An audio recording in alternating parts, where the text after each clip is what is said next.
बिस्मिल्लाहिर्रहमानिर्रहीम अस्सलाम वालेकुम। My self doctor Daniyal Farooq and I am a qualified dental practitioner registered with Pakistan medical and dental council.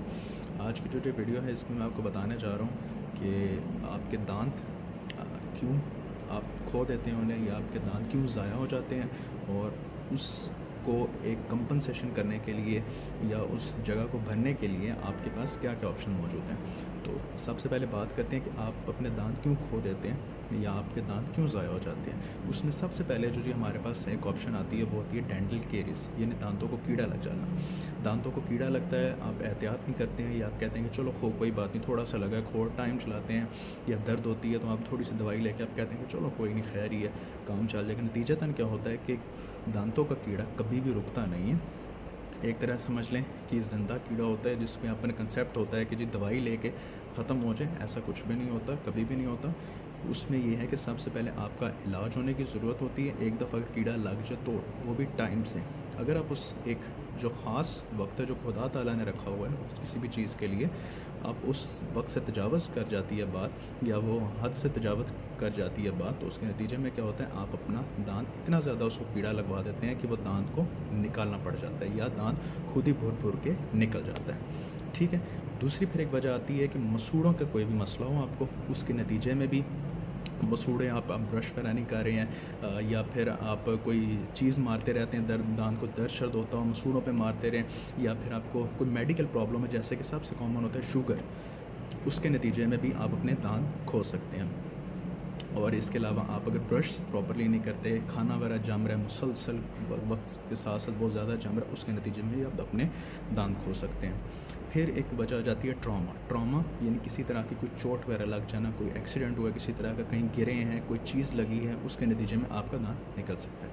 अब इसमें यह है कि जी सबसे पहली बात कि आपने घबराना नहीं है, क्योंकि आपके पास डेंटिस्ट मौजूद हैं और वो आपकी मदद किस तरह करते हैं कि जी हमारे पास कुछ ऑप्शंस मौजूद होती हैं। ऑप्शन में सबसे पहले हमारे पास आ जाती है डेंचर, दूसरे नंबर पर आ जाती है ब्रिज, और तीसरे नंबर पर आ जाती है इम्प्लांट। अब ये कब, क्यों और कहाँ का इस्तेमाल करते हैं वो आप जानें। सबसे पहले तो जी हम बात करते हैं डेंचर की। अब डेंचर रिमूवेबल डेंचर की। रिमूवेबल डेंचर एक तरह से दो तरह का होता है। दो तरह का जी इस तरह से होता है कि या तो आपके 2 या 3 मुंह में दांत गायब हैं तो उसकी जगह उनको लगा दिया जाता है। एक आम सा सादा सा एक डेंचर होता है, ये अब आप शायद अपनी स्क्रीन पर भी देख रहे होंगे।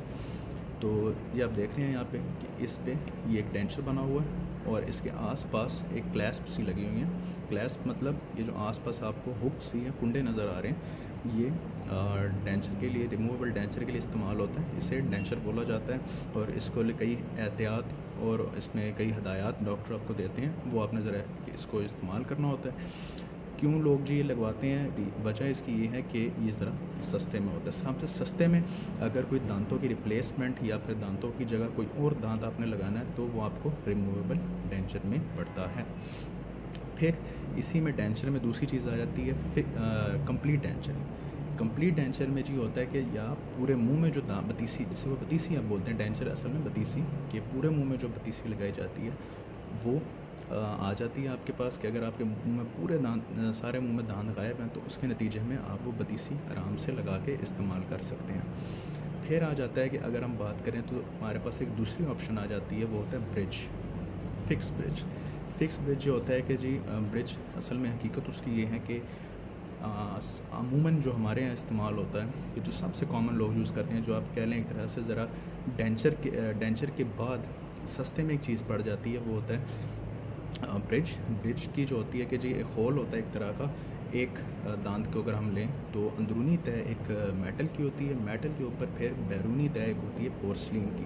पोर्सलिन वही चीज़ है जो आपके घरों में टाइलों में इस्तेमाल होती है या फिर बेसन की सिंक वगैरह में इस्तेमाल होती है, वो चीज़ होती है, उस चीज़ का बना होता है। वजह उसकी क्या होती है, सख्ती देने के लिए, दांत को मजबूती देने के लिए, ताकि आप चबाएँ वगैरह या खाएँ वगैरह कोई चीज़ तो वो टूटे ना।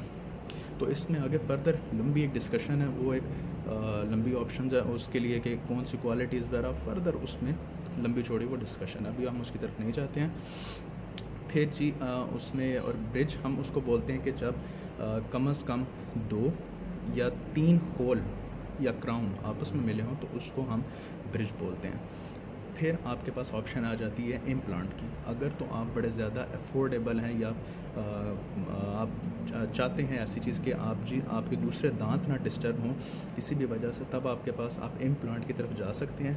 अब इम्प्लांट बेसिकली एक टाइटेनियम का एक स्क्रूस होता है, उसको हम हड्डी के अंदर लगाते हैं डायरेक्ट, बग़ैर कोई आसपास किसी भी चीज़ को, किसी भी दांत को या किसी भी हमारे मुंह के अंदर कोई भी स्ट्रक्चर मौजूद है या किसी भी चीज़ को डिस्टर्ब किए बगैर सुकून से एक जगह प्लेस करते हैं और वो अच्छा खासा मजबूत होता है। वो तकरीबन बड़ा ही क्लोज़ आपको असली दांत के बराबर मजबूती दे रहा होता है। बाकी फिर एक चीज़ आ जाती है कि जो कुदरत ने जो चीज़ बनाई है उसका हम कभी मुकाबला नहीं कर सकते, इसलिए जितना कोशिश हो नेचुरल चीज़ की, नेचुरल दांतों की जितनी आप हिफाजत कर सकें उतना करें।